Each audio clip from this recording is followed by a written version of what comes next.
Welcome to JCC, Jesus Celebration Center, Mountain of Worship. Located at Kilima Machakos, along Chumbi Machakos Kitui Road.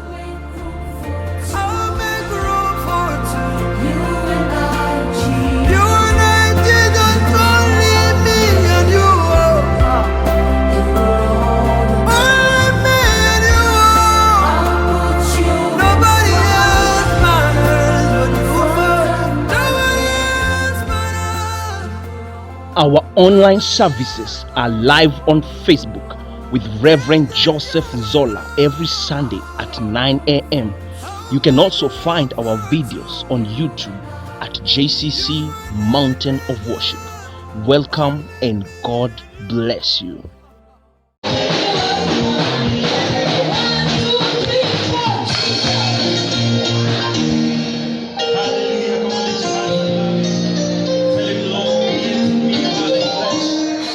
Lord, I'm ready for your visitation.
unaendelea kuwa COVID-19, unaendelea kumaliza kisirani, umeponya roho zetu, umeponya maisha yetu, umeponya nchi yetu. Tunakushukuru Bwana, mwambie Bwana asante. Katikati ya Septemba, katikati ya Septemba, Bwana ameponya wewe.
Umetutetea, tulikuuliza, umetulinda tukiwa nyumbani, tukisafiri, tukiwa kwenye kazi, umetutetea, tulikuuliza, umekuwa mwaminifu, nasi tumerudi kusema asante na tukuabudu.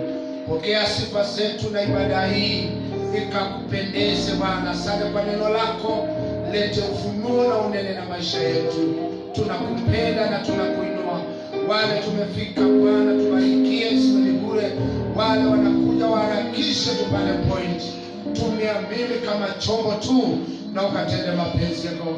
Tunakushukuru kwa kuponya mioyo yetu, kuponya mili yetu na kuponya nchi yetu na kuponya kanisa.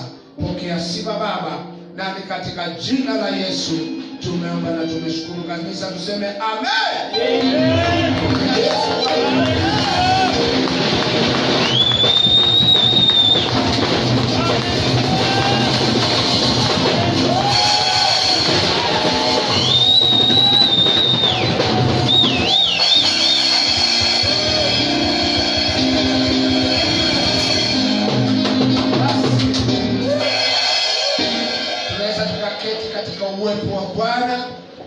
We have limited time and we're going to utilize that time to maximum in the name of Jesus. Say amen.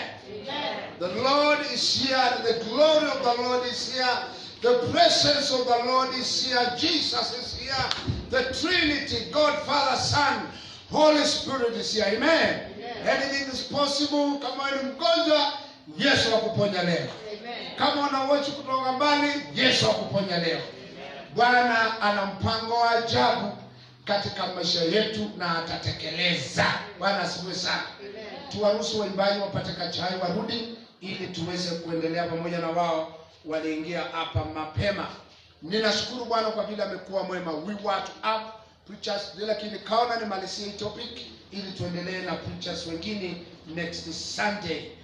Last Sunday tulikuwa tunaongea vile Bwana ana insist, ana affirm ya kwamba tutapata reward. Bwana sasa, we will be rewarded. Hata kuja kanisani vile umekuja utarewardiwa. Si bure. Amen. There is a reward in everything that you do for God. There is a reward. And just a repeat of that part 2 of divination. Tuliona in divining reward, there is what we are calling the favorable sense.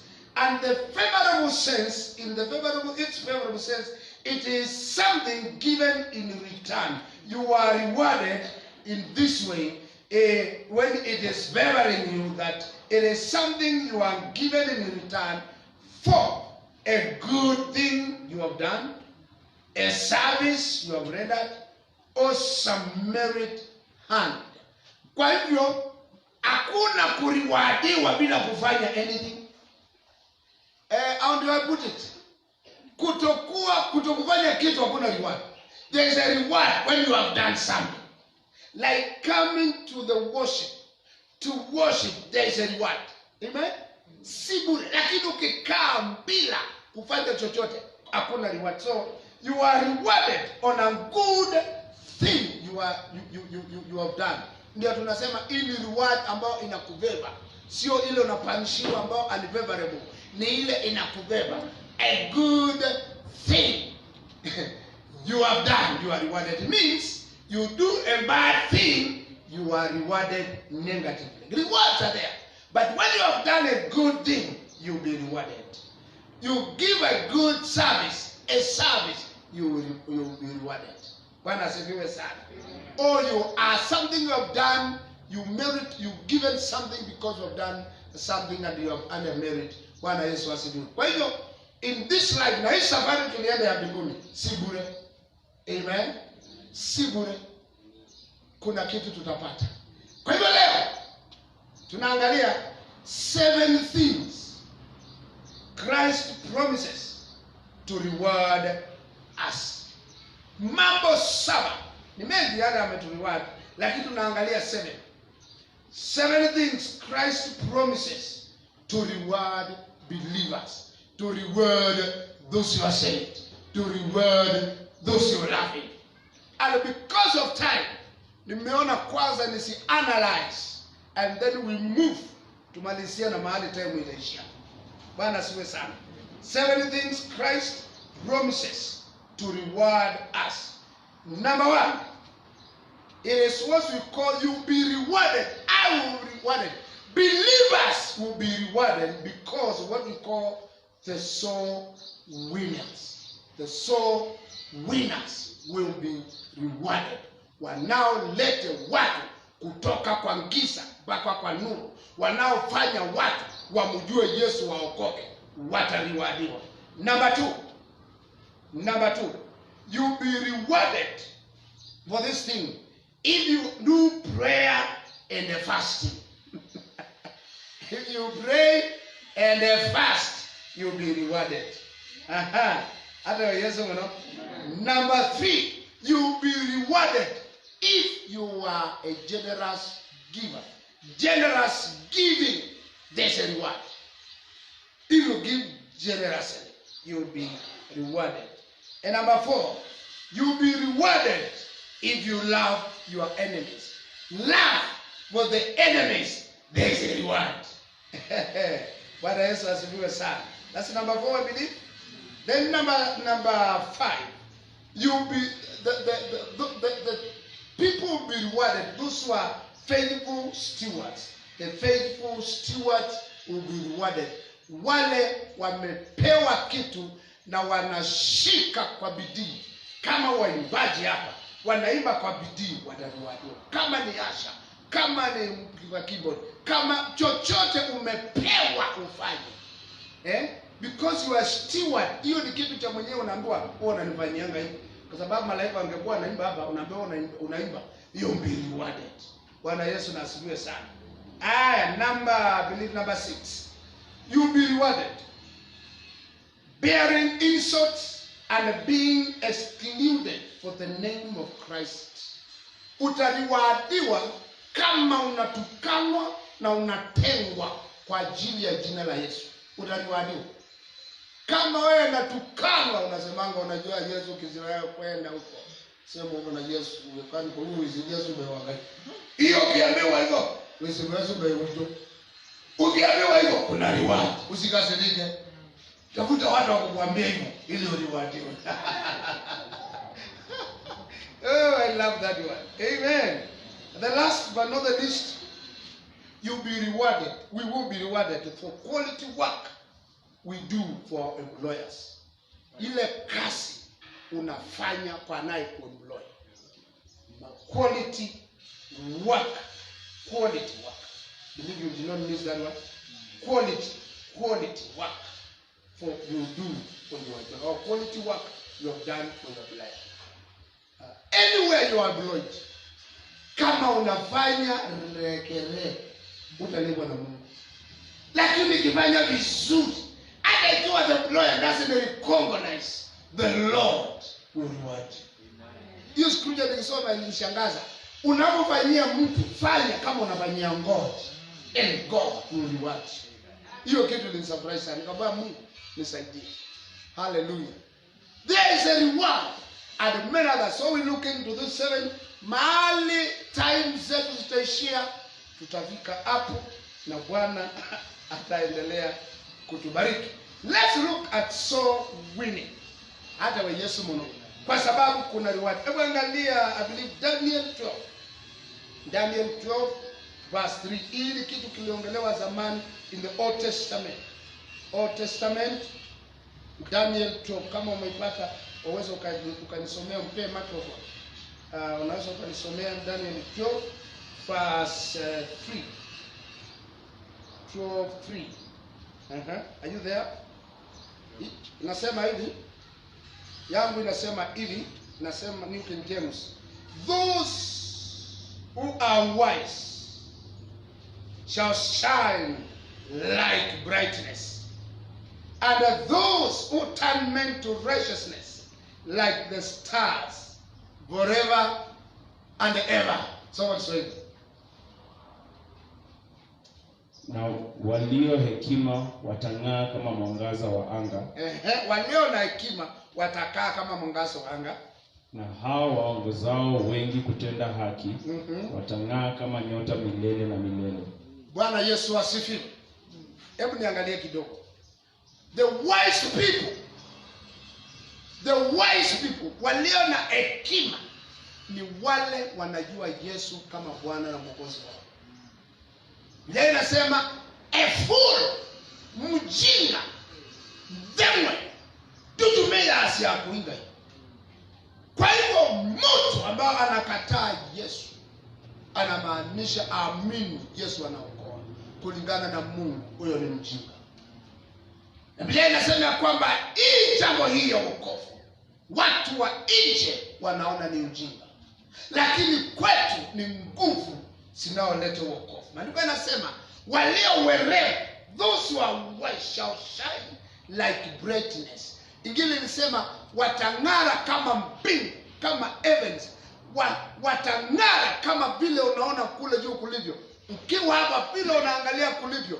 Walio juana, walio werevu, walio na hekima, because they make right decisions, wanang'ara. Na zaidi yako na wakiwa wanang'ara hivyo, those who turn men to righteousness, those who bring people from darkness to light, they will forever, milele na milele, watang'ara kama nyota. Bwana Yesu asifiwe sana. Kila tunachotaka kujua leo, Bwana atatufanya tung'are. He will reward us. We will not be just like other people who go to heaven because they are born again. We will be more than that. Tutang'ara kama nyota. Bwana asifiwe sana. It means Mungu anapendezwa wakati unaeleza mtu mambo ya Yesu, anatoka kwa giza, anatoka kwa mambo ya shetani, anaingia kumpenda Yesu. Hiyo kitu inafurahisha Mungu. Bwana Yesu asifiwe. Yesu akawaambia wale 11, akawaambia mamlaka nimepewa mbinguni. Matthew 28:16, 18, 19, 20. Mamlaka nimepewa mbinguni na hapa duniani. Basi enendeni duniani kote mkafanye watu wote wawe wanafunzi wangu. Hata we Yesu nasimuo mnomwe. Hivyo tunaokoka, tuendelee kupenda Yesu, tuendelee kung'ara na kusikia vizuri. Lakini kuna jukumu kubwa ya kuwin souls, ya kuleta watu kwa Yesu. Hiyo jambo ni heartbeat ya Mwokozi wetu Yesu Kristo. Haleluya. Angeendelea kuambia watu habari ya mbingu, angeendelea, lakini akatuachia jukumu na mamlaka yote. When you fight, you are not telling people about Jesus Christ. You go to pray out and repent out and ask for forgiveness. Kwa sababu you are going giving Jesus a service. Yes, mbinguni utaenda. Lakini ni nani atawaambia habari za Yesu, habari za wokovu? And as I said the other time, telling people about Jesus, it is not a big deal. It is not a big deal. Kama kuna kitu rahisi ni hiyo. Kitu kimoja, you just deal with fear. Woga, tulisema woga weka kando. Kwa sababu every day there is a scripture 365 times inasema do not fear, do not fear, do not, every day. Usomeke Bible, unasomeka pe mstari huu pia ndugu. So, unapodeal na woga, utaambia watu habari za Yesu. Hebu angalia I think Acts chapter 1 verse 8. If you are there, 1:8, can you read for me? 1:8. But you shall receive power when the Holy Spirit has come upon you. Ukipokea roho una power, And you shall be witnesses to me in Jerusalem and in all Judea and Samaria and to the end of the earth. Hata iwe Yesu mwana. The key thing ni kujua wewe ni shahidi. Na shahidi ni yule anashuhudia kile anajua, kile ameona na kile anajua. Na tunatoa ushahidi kwa sababu tumemexperience Jesus in our lives. So kila experience unaenda tu unaambia watu, unatoa ushuhuda. Kuna wakati nilikuwa sijui Yesu na nimemjua Yesu ameniokoa. Tena unaeleza how nilikuwa niko kanisani, ama nilikuwa kwa crusade, ama nilikuwa ninasikiliza TV, nikasikia huyo mhubiri akisema ya kwamba John 14:6, I am the way, the truth and the life, and no one comes to the Father except through me. Na akasema unaweza kupokea Yesu upate njia. Nikasikia nimekonviktiwa, nikainua mkono, nikamwambia Yesu ingia moyoni mwangu. Ukimaliza unamuuliza kuna kitu kinaweza kukuzuia usifanye vile nilifanya? Akuambia hapana, umwambie funga macho, sema nyuma yangu. Akuambia ndio, muulize ni nini hiyo, na muanze hapo. Witness. Hata Yesu witness, Judea where you are, Jerusalem hapo mbele, na mwisho mahali utaenda kufanya kazi hapo umetumwa wapi. You talk about him. Give your personal testimony. Tunasemanga ya dakika 3 tu, usiharibie mtu time. Vile uliokoka na wote hajui kila kinatendeka. Ulikuwaje? Na ulisikia nini? Na uliokoka. Na usimuulize je ungependa kuokoka. Hapana, muulize kuna kitu kinakuzuia usifanye vile nilifanya. Akisema hapana na maanisha ndio, simwambie omba hii maombi. Ile uliombea watu. Muombe maombi hayo tu. Hata kwa Yesu Kristo. Akisema iko, muulize ni nini? Kwambie niko na kanisa, niko na pastor, nimebatizwa. Mwambie hiyo ni vitu yetu. Yesu anasema fungua moyo. Hallelujah. Amen. Kamsali kamoja tu nikitoka pale. Every time I'm carried when I talk about soul, I'm carried. Romans 1:16 peke yake. 1:16. Yes, 1:14. Inasema New King James. I am a debtor to both Greeks and to barbarians, both to wise and unwise. Oh, ni Paul. Ako na debt. Angalia kujua usifungue Biblia. Ako na debt. Kwa Kiswahili. Ako na debt kwa watu wote wa kila saburi, werevu, wajinga, nini, wote. Ako na debt. So, akasema mstari wa 16. 16. Kwa maana sionei haya injili, kwa sababu ni uweza wa Mungu uletao wokovu kwa kila aminiye, kwa Myahudi kwanza na kwa Mgiriki pia. Amen. Aoni haya. It says, I am not ashamed of the gospel of Jesus Christ. For this one thing, English, New King James, because it is the power of God. Hata Yesu Kristo. The gospel of Jesus is the power of God. When you tell somebody Jesus loves you and he wants to save you, that is good news, and that is the power of God. Hata Yesu He is the one who died. He conquered death. He is alive. Kwa hivyo anasema kwamba sionei haya injili kwa sababu si yangu. Because it is the power of God for salvation, for Greek, for Jews, for all those people. You talk about Jesus. We are talking about soul winning. When you do that, tukifika mbinguni, you'll be identical. Utakuwa unaonekana unang'ara kama nyota. Oh, naangalia mwingine anang'ara kama nyota. Mwingine Biblia inasema forever and ever. So, don't fear. Tell them. If they challenge you the questions, unajibu yanashindikana, nipigie simu. Niambia kuna mtu hapa amesema mambo ambayo sielewi. One of these days we'll be going through how to win souls. Number 2. What is number 2? Prayer and fasting. Let's go to Matthew 6:17. Hii nyingine ilinishangaza. Matthew 6:17. Remember, we are rushing with the time because we are purposed to do what the government has said. Because there's a blessing in doing that. There's a blessing in doing that. If we don't obey, who will obey us? If we obey what the interfaith and the government say, we are planting a good seed. Somebody will obey us. If we don't obey, who will obey us? Eh? So we are where? You read over there, Matthew 6:17. Have you put the scriptures there? Very good. 17. Some of us 17 New King James.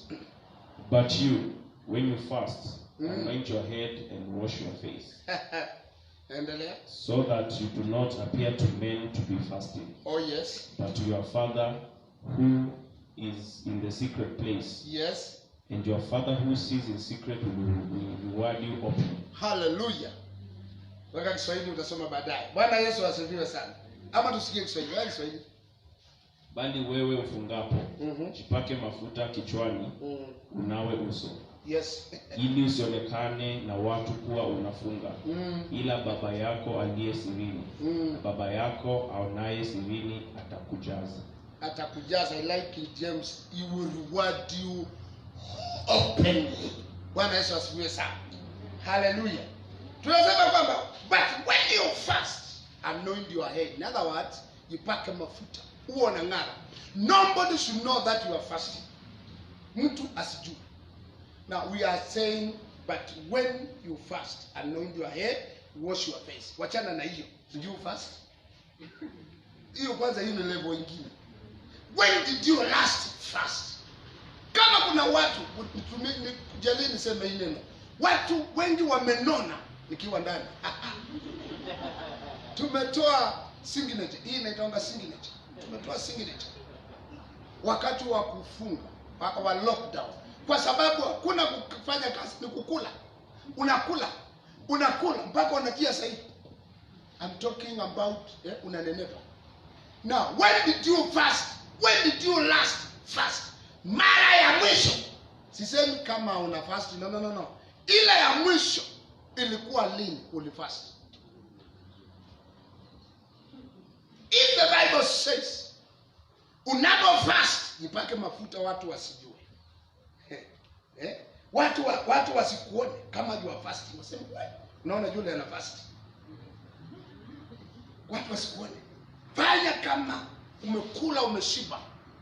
Ili Mungu aone sirini na akulipe openly. Kile ulikuwa unaombea, Mungu akulipe openly. Watu waangalie waseme, huyu mtu Mungu amejibu maombi yake. Huyu mtu Mungu amembariki. Sasa naomba leo, kama wewe hauna wakati wa kufunga na kuomba, utiwe moyo leo. Ujue kuna reward. Nimesema mambo 7 yale ambayo Yesu ata reward believers. Moja ni kuleta watu kwa Yesu. Pili ni ukifunga na kuomba, Mungu atakureward. Bwana asifiwe. Well, maombi unaomba unajibiwa bila kufunga na kuomba. Lakini kuna pepo zingine, kuna kisirani kingine, kuna saitani zingine, kuna ngoma, pepo asieni bila kufunga na kuomba. Na wewe ukumbuke wakati ulifunga. Okay, tuachane na hiyo. na uliza kuanzia leo, fanya mpango wa kufunga na kuomba. Sema amen. Sio tu Mungu akuriward, sio tu ujibiwe, pia ni afya yako. Inasaidia your body, inasaidia damu itembee vizuri, kwa sababu kila wakati damu inazunguka kwa mwili, inabeba ngima, inabeba uji, inabeba chai, inabeba boflo every day and night. Why can't you give it a rest? Pray and fast. Wacha sunguke ikiwa light. Aka niwendea mbida. Amen. Hiyo tu ni mambo ya kawaida. Wacha isunguke. Na esi ikisunguka ikiwa light, utajisikia mwepesi. Maombi unaombanga 20 minutes, utakonga 1 hour bila kujua. Bwana Yesu asifiwe sana. Be encouraged kufunga na kuomba. Na ni rahisi, unaweka 7 days, unasema Wednesday kuna kukula, ni siku yangu ya maombi. Unafanya hivyo. Na hivyo ndio Shetani anafanyanga. Mtu ambaye kuitia lunch, huyo ndio anakuambia kuja tukatafune God roast. Thursday. Na wakati hujafunga kuiti, ndio unajua huyo ni Shetani. Anamwambia thank you very much. Utakuja siku nyingine useme waja niahirishe, ni kwa sababu leo kombusi ya kutafuna, tutafunga kesho. Sasa hiyo ni kuchezea Mungu. Hiyo ni kucheza na Mungu. Kama umesema ni Wednesday, basi hata ukitiwa nini, hata ukitiwa nini, ujue hiyo ni majaribu yanayokutoa pale. Ndio unajua kweli nimefunga. Ukiona nikitiwa vitu ambavyo si eti yangu, sasa nimefunga. Bwana asifiwe sana. Nilipokuwa kijana mdogo wa ABC, nilikuwa fikiri si ni ujinga ama ni kupenda Mungu sana. Na kila leo ne ndivyo ndio na utuilambe. Ndio mundu dituilambe. Zara wala. Kapela ndepo na ndivyo ndio hiyo. Hiyo ni nini? Kama si kuanguka penye wewe. Okay.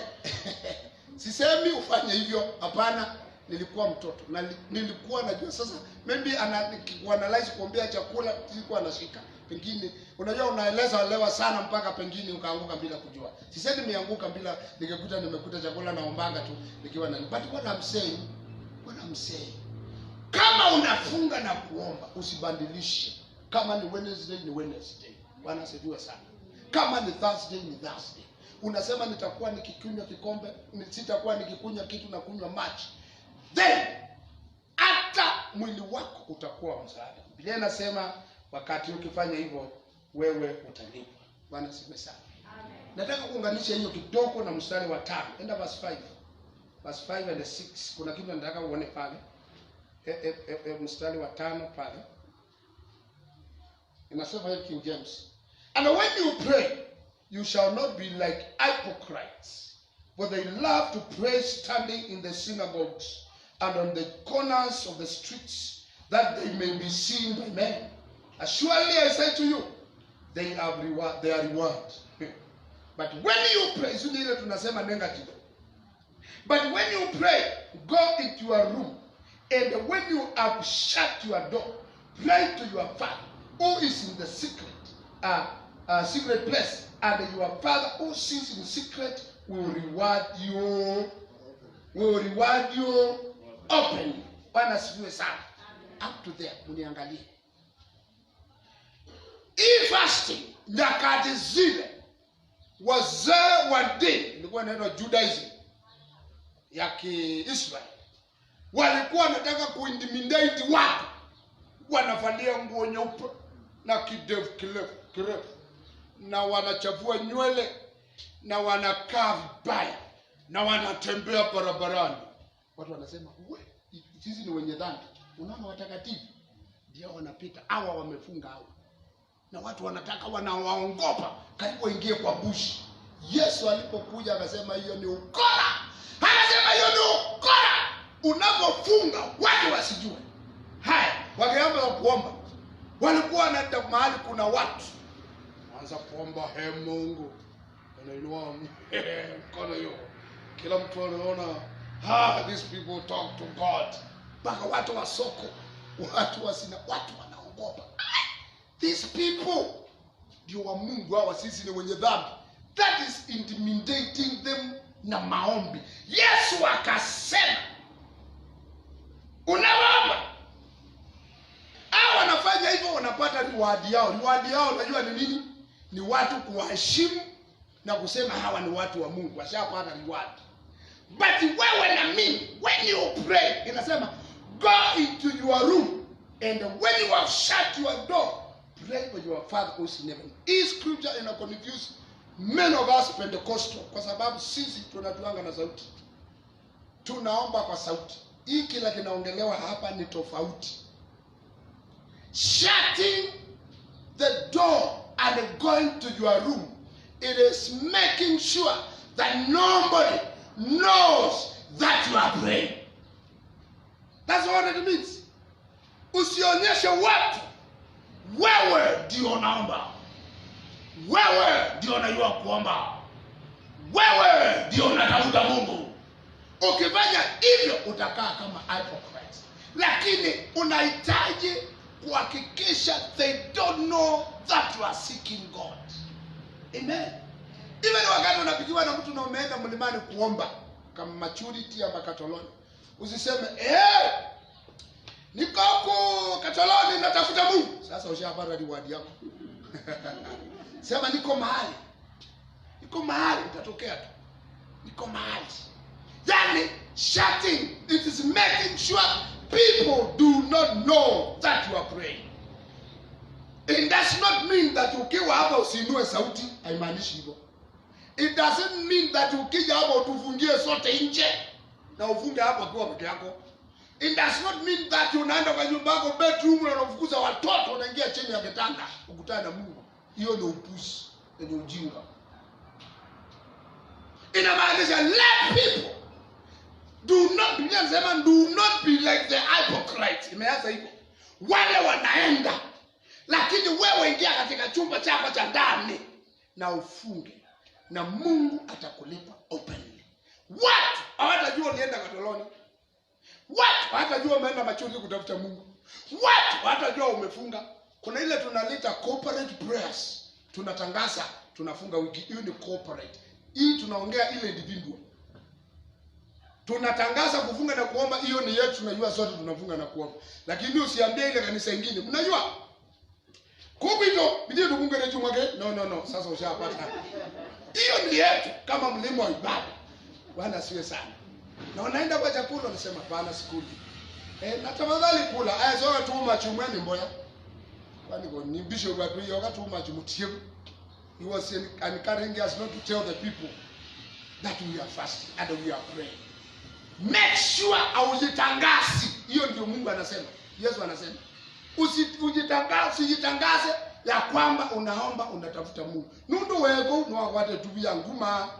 No akwate tubia kona we. Kainga nyabo ya. Kainga ina kalukile no akwate tubia. But Biblia inasema ya kwamba your Father who sees in secret will reward you openly. Bwana asiwe sana. Atakujibu. Hiyo sisemi maombi ya Monday usikuja hapa kutoa sauti. Unakuja hapa unatoa sauti.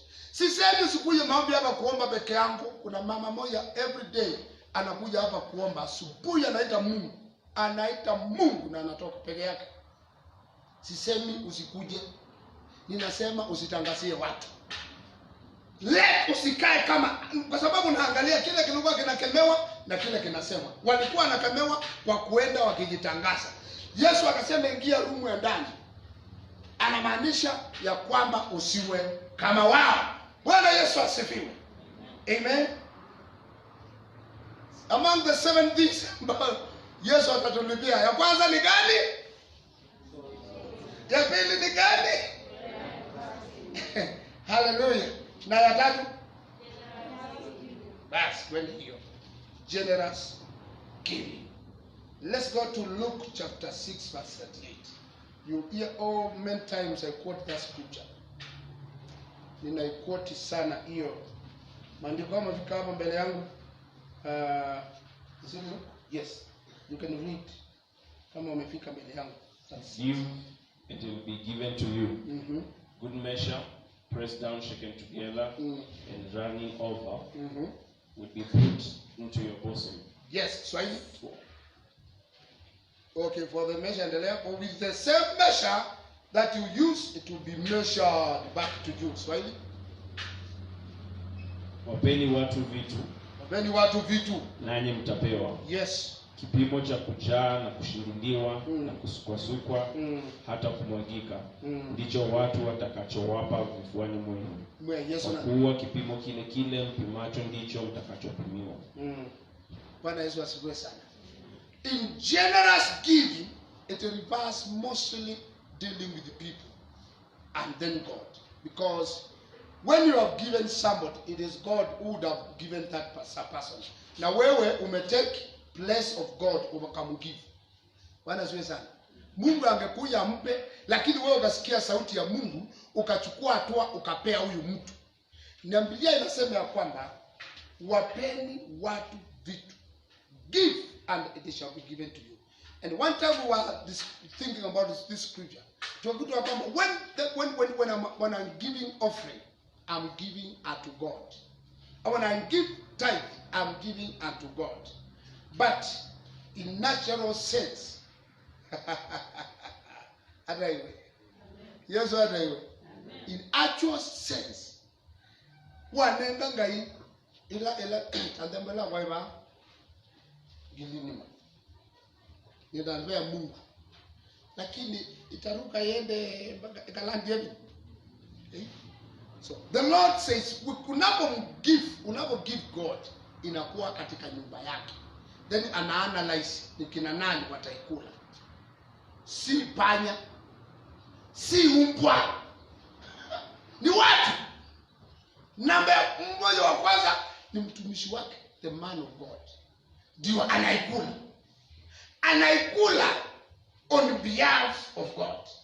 Na God inakuwa ni yeye amempa. Kwa hivyo astahili kuichukua aikule kama sio Mungu amempa. Bwana asifiwe sana. Haleluya. Kama Maya nikimwambia niko na njaa, Maya kama mtu wa Mungu, nipe chakula, alagenipa, atabarikiwa. Atakuwa ni yeye amenipa, si ngodi wangu. Lakini yeye Mungu akiongea na yeye asikie, like pastor anahitaji, aende anunue ama afanye ama alete ama anipe. Say, get this 1,000, go and take something. Hiyo si yeye, ni Mungu amenipa kupitia kwake na Mungu anambariki. Inaitwa generous giving. Giving generous giving. Na generosity ni nini? Bwana sasa unapeana bila kupustio mimi nikwambie let. No. Ni wewe unasikia unapea. Ukisikia unapea. Then Mungu anakuwa ni yeye amefanya. Mungu anaweza waongea na mtu na akakushawishi, akakwambia ninasikia moyoni, tufanye hivi, twende tufanye kitu like tunataka 1.82 milioni ya. Twende tutoe pesa. Vile mnachuana tuwezeke hii nyumba. Haikutokana na wewe, imetokana na mwingine. Inamaanisha kwamba Mungu ameongea na huyo na akapitia pale. Biblia inasema mahali tunasoma hapa mbele, haustahili kupeana kwa coercion, kwa kusukumwa, kuambiwa fanya, hapa hakuna baraka. Generous giving starts from the heart. And the heart hears from God, listens from God. When the heart hears from God, from the heart, then you give generously. Bwana Yesu asifiwe sana. Inasema when you give, it shall be given back to you. Mungu ako na kila kitu. Biblia inasema silver and gold belongs to him. Anasema kwamba cows on 1,000 hills belongs to him. Inamaanisha ako na vyote. So he can decide to give. He can God.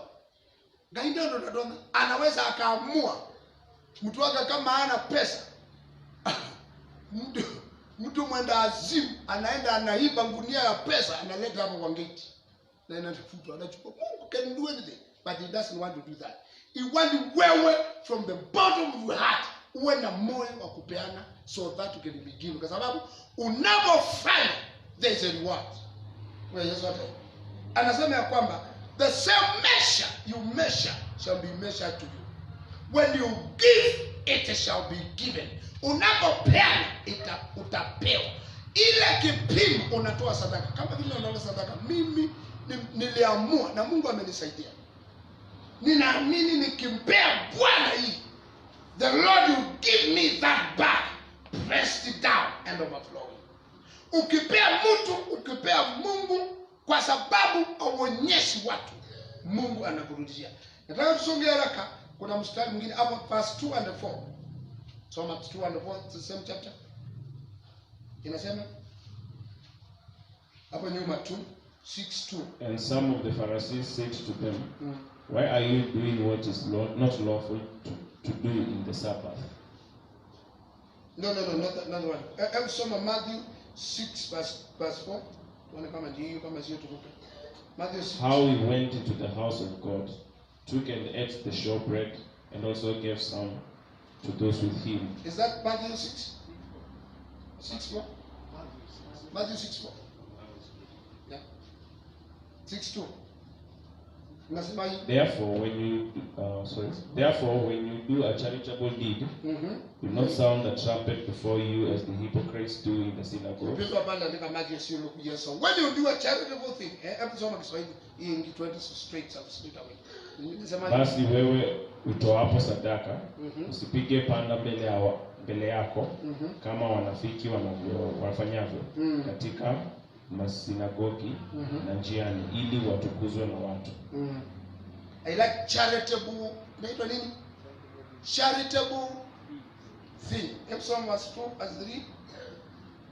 Amin, nawaambieni, wamekwisha kupata thawabu yao. Bali wewe utoapo sadaka, hata mkono wako wa kushoto usijue ufanyalo mkono wako wa kulia. Verse 4. Sadaka yako iwe kwa siri, na Baba yako aonaye sirini atakujaza. Therefore, verse 2, when you give a charitable deed, some scriptures inasema alms. Alms Kiswahili ni modevyo. Bwana Yesu asifiwe sana. Unaposaidia mtu, na unaposaidia mtu Kiswahili inaita sadaka. Unaposaidia mtu, tuseme, let me give my example with me. Useme huyu pastor aka suti okamo na niendo mtu abantu ndio wakafusuti kangilie komi, and then ndio katabanja ba wa mala baanza yaze mnaona pastor alikuwa ngani mgani hiyo, mimi ndiye nilimnunulia kiatu sana, mama nilimnunulia. Ndiye nasema kwamba ukifanya hivyo umshapata reward yako. Inasema kwamba therefore when you do a charitable deed, do not sound a trumpet before you as the hypocrites do in their synagogues, in their streets, that they may have glory from men. As surely I say to you, they have received their reward. Ila watu watasema, ai, niwe kanisa. Niwe kanisa basi witu. Hai, niwe kieneza. Already kiune to be your, they will not get anything from God. So, anasema kwamba mstari wa 3. So when you do a charitable thing, unapofanyia mtu kitu, do not let your left hand know what your right hand is doing. Ina maana hivi. Endapo wako kuikamane kuoke lokuika pemini mundu na ibanda kamanye. In this church there are people who have done things here. Things here. Na wanambia mchungaji dikazi hivi. Ngane ngangai na yuka na tuipo. Na nikipi that alama haiko nikipi that for many years, kwa sababu asomye maandikwa then the sound a trumpet kana niwe wiki nundu eko, then give one back with good measure, pressed it down, overflowing, atapata. Na maanisha unatoa sirini na unapewa na Mungu openly. Mstari wa 3. For your charitable deed may be in secret, and your Father who sees secret will himself reward you openly. Hata wa Yesu mwana. Gai ulawiba kimbidin akakwiba. I like Living Translation. Nasema your gifts, give your gifts in private, for your Father who sees everything will reward you. Weko akakwiba ukaeka sirini na angai haikuipa open. Bwana Yesu asiwe sana. Sasa kusimamisha, lakini wacha tuangalie 2 Corinthians chapter 9 verse 6. 9 verse 6 to 8. Oh, her generous giving. Oh, praise the Lord. Say amen. Okay, can you read chapter 9 verse 6? But this I say, he who sows sparingly will also reap sparingly, and he who sows bountifully will also reap bountifully. So let each one give as he purposes in his heart, not grudgingly or of necessity, for God loves a cheerful giver. Yes. He who sows sparingly. Ulo upanda Apandaye haba anafuna haba, na anapanda kwa wingi anafuna kwa wingi. Bwana sio sana. Tunasema reward. You be rewarded the way you plant. Unapanda kidogo utafuna kidogo. Na hiyo ndio principle ya kawaida. Unapanda kwa wingi unafuna kwa wingi. Nasema verse 7. So let each one give as he purposes in his heart, not grudgingly of necessity, nor from God. Necessity from God loves a cheerful. God loves a cheerful. Yule anayepeana generous hivyo kwa furaha. Unapotoa, let you not be pushed. Usisukumwe. Let it come from the heart. Na hiyo ya moyo Mungu anaipenda sana. Na unaitoa kwa furaha, kwa usafi, kwa kujua ninapea Mungu na Mungu atanibariki. Kwa sababu Mungu upenda watu wote.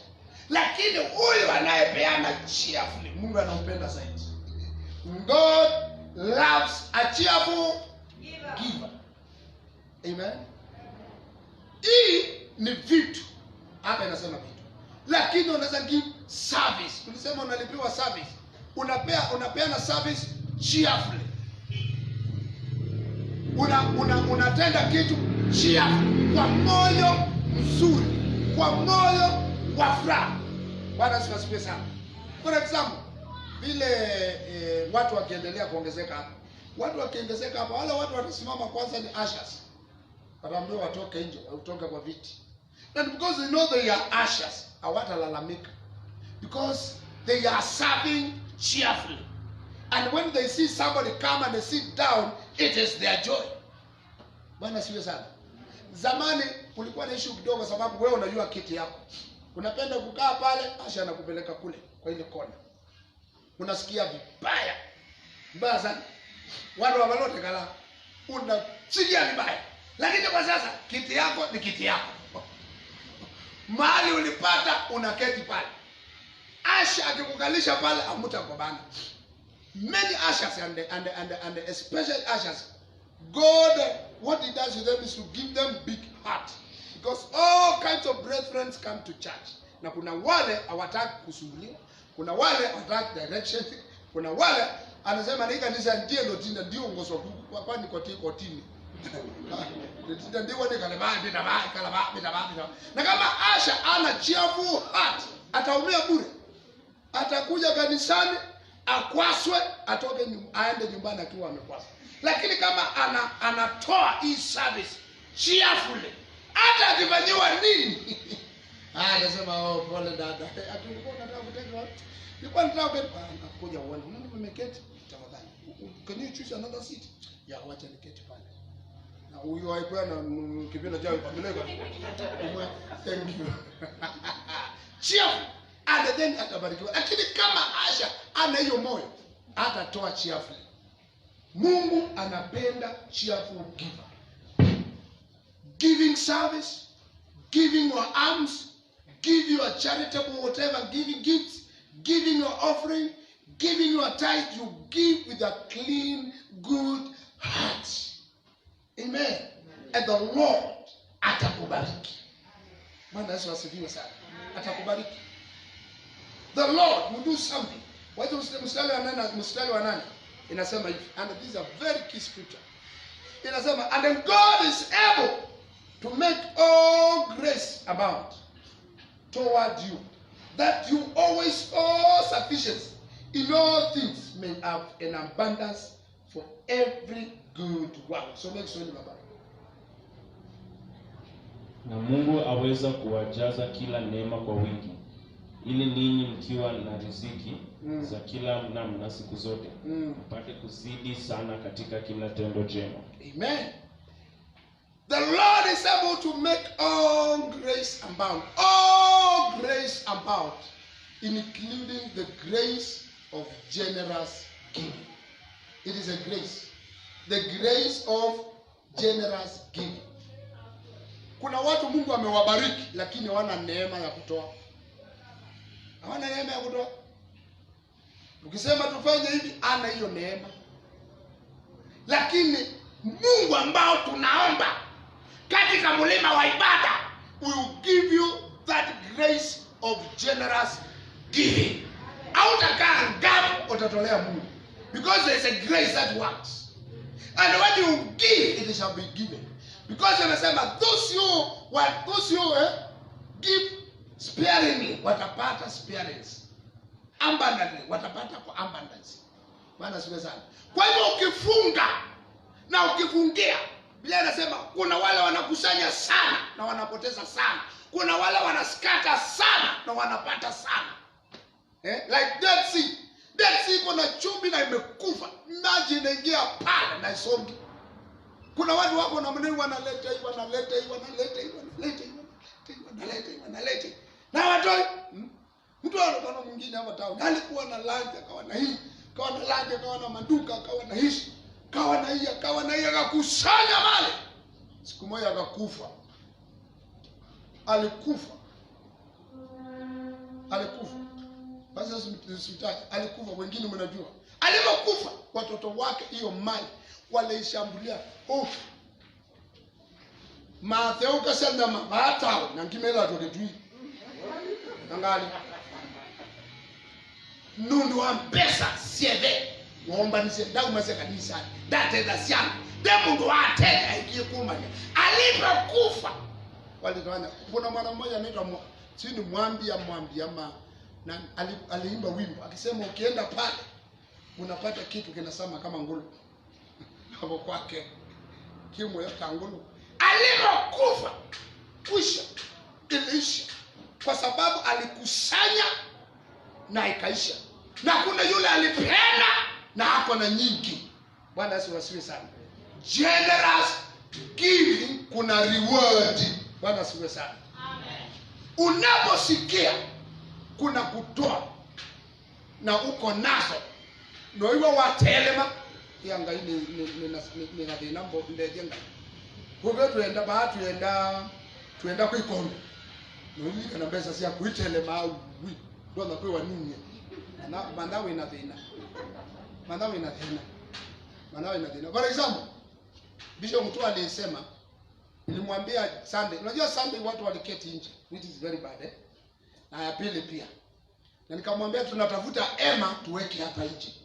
Akaniambia hapana, mkipata hema pengine mpate ya free. Lakini mkipata mnalipa every Sunday 3,000.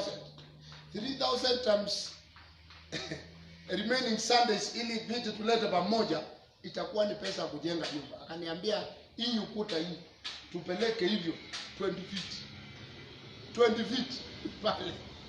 Na hizi tu ndio tutasongesha mbele. Hapa tupake flat hivi, tuongeze mabati pale. And the COVID-19 wana discuss whether that is real. Wakisema ni real, tunapeleka kwa deacons. And then deacons wakipitisha, tutalete hapa. Nikana ile mbele ya kuuyite tukwende mabati 20. Nikanote ele.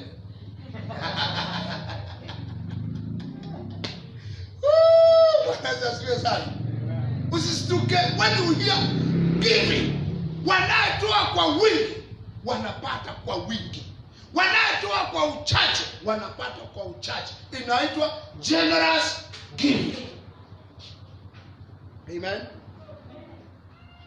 Enda umazendembo utoza kumana tano maneni ukakwata kiwango cha maneni. Duka kwata kiwango cha Mungu wa maana tano. Ndikwaze 10 ya maneni ndogo. Ndikwaze 10 vitu ndogo. Ndikwaze 10 yana kanamba uniko. Lakini kuna kiwango kile Mungu amekubariki. Na Mungu anajua moyo wako. So when anaposema generously give, anajua wewe unaweza kutoa na unasikia sauti ya kile unaweza toa. Hicho ndicho Mungu anaona na ndio anataka. Generous give. Uzuri atutoi kwa kusukuma, inasema sio kwa grudgingly or of necessity. For God loves a cheerful giver. Tunakwambia toa ulawekete taindune hata ngilitana. Ulawekete kiatu kio, hiyo ni pepo shindwe mara 10. Mara nyingi. Sio mara 10. Tunasema tunataka kuongeza hii basi. Kama hapa hii kitu tunataka 2 milioni. Na inakuja, sema amen. Naongea mwingine ambao anastahili aliniambia, "Pastor, nitaangalia kama nitawapea ema kabla mvurute pale bure."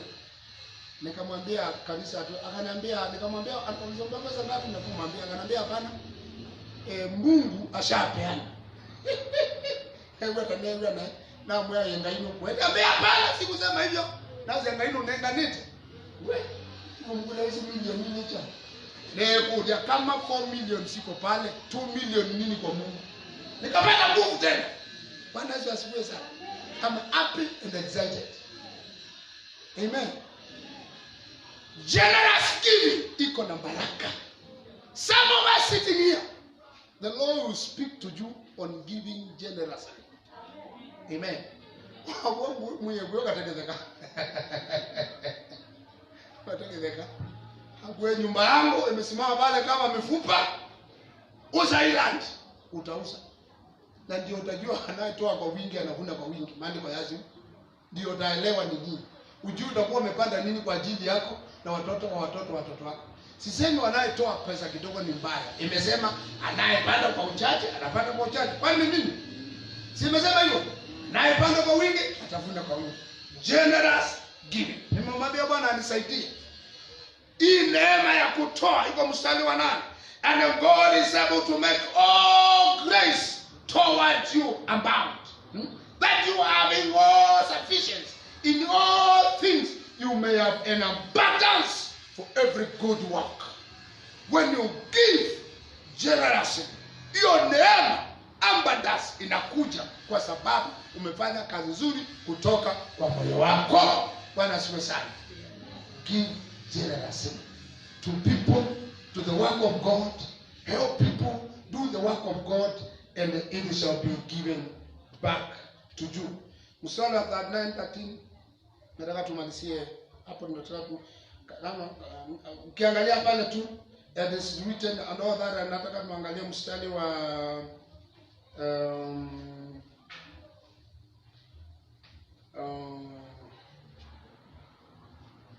it was talking about thanksgiving.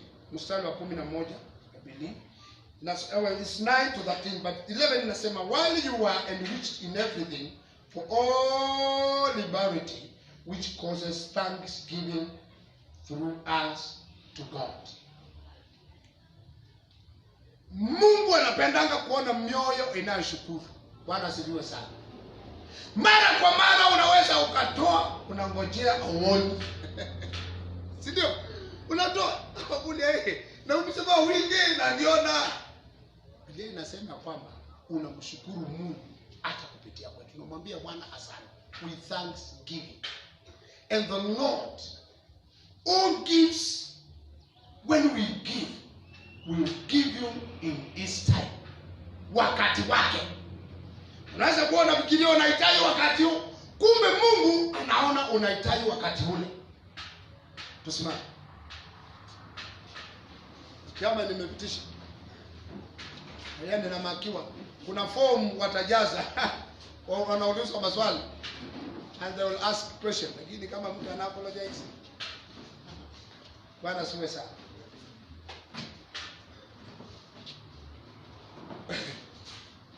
The rewards ambao Yesu ametuahidi ni 7 na ni zaidi haya. Ya kwanza ni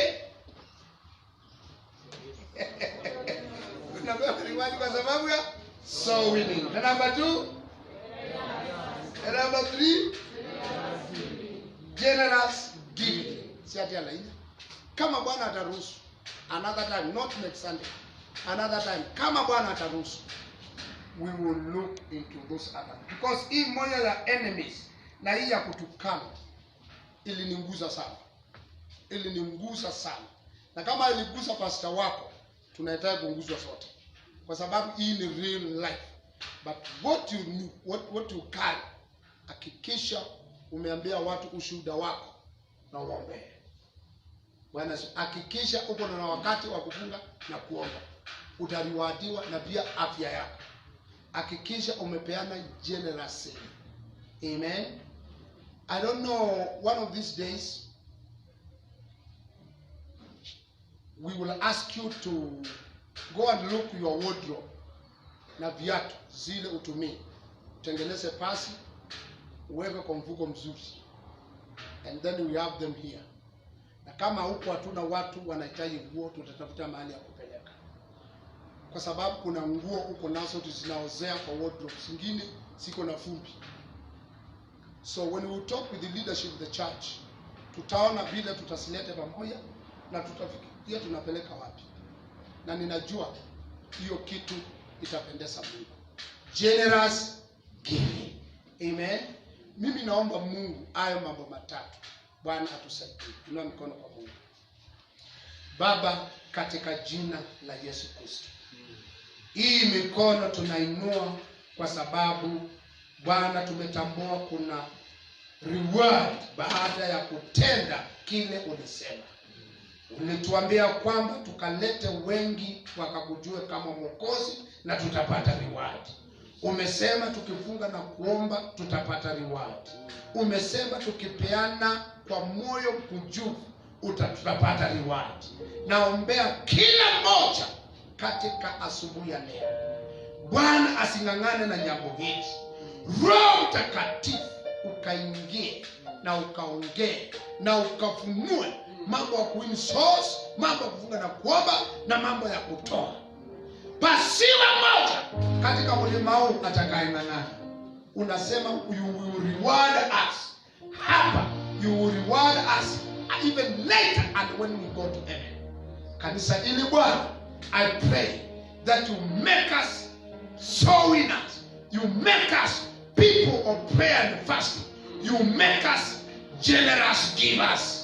Tukatoa kwa kazi yako, tukatoa kwa vile njii, tukatoa kwa leo na wana chakula, tukatoa kwa maskini, tukatoa sadaka na fungu la 10 kwa moyo wa kweli, na wabarikisha kwako. Bwana yetukuze. Sema, Bwana Yesu, umenena nami leo, nisaidie kwa uweza wa Roho Mtakatifu, nikalete wengi kwako. Kwa uweza wa Roho Mtakatifu nikapate nguvu za kufunga na kuomba. Kwa uweza wa Roho Mtakatifu nikatoe generously kwa moyo wa kweli. Ewe Bwana nisaidie, nipe nguvu na utukuzwe milele. Kwa jina la Yesu tumeomba. Sema amen. Pigia Yesu makofi. Na mkono kwa Mungu. Mwenyezi Mungu akulinde, Mungu akutetee, Mungu akujaze, Mungu akupe nafasi ya kufunga na kuomba, Mungu akupe nafasi ya kuwin souls, Mungu akupe nafasi ya kutoa kwa moyo wa kweli. Bwana akulinde wiki hii. Hii pepo COVID-19 isikupate. Bwana akulinde, akutetee usiku na mchana. Kwa jina la Yesu. Sema amen. Pia Yesu makofi. Kwa sadaka tumtolee Bwana, tunaweza tukaketi tumtolee Bwana. Chukua sadaka yako. Make sure you give unto the Lord. The Bible says Usitokee kwa Mungu mikono tupu. Kija kwenye kwa ibada ni kuja kwa Mungu, kuja na sadaka, kuja na fungu la 10 na kanisa, ili all the time. I will remind you, make sure you are faithful tithers. Hapo ndio mengi yamefichwa. Ulinzi wako, utetezi, milango yako kufunguliwa iko hapo. Mandirisha kumwagiwa baraka iko hapo kwa tithe. Tithe autoi nyingi, unatoa kulingana vile umepata. Pata 1,000, 10 ndio Mungu anataka. Ukipata 10,000, 1,000. Be faithful. Sadaka, toa vile umebarikiwa. Amen. Unaitoa kwa wingi, utabarikiwa kwa wingi. Wingi wako ni mahali, ile level yako ndio wingi wako. Usitoe kama mimi vile natoa. Usitoe kama Jule, toa vile umebarikiwa. Na Mungu anajua amekubariki kiasi gani. Wewe ukaficha. Amen. Na ndio mtubidha wako uningai. Amen. Make sure you are faithful in your tithing and your offering. Lift kwa Bwana. Baba, tunasema asante kwa matoleo, sadaka na zaka.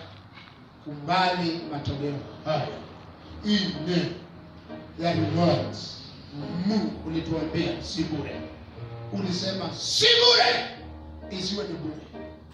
Bwana, kubali matoleo yetu na uwe nasi. Jina la Yesu tunaomba. Amen. Basi toa kwa moyo wa furaha.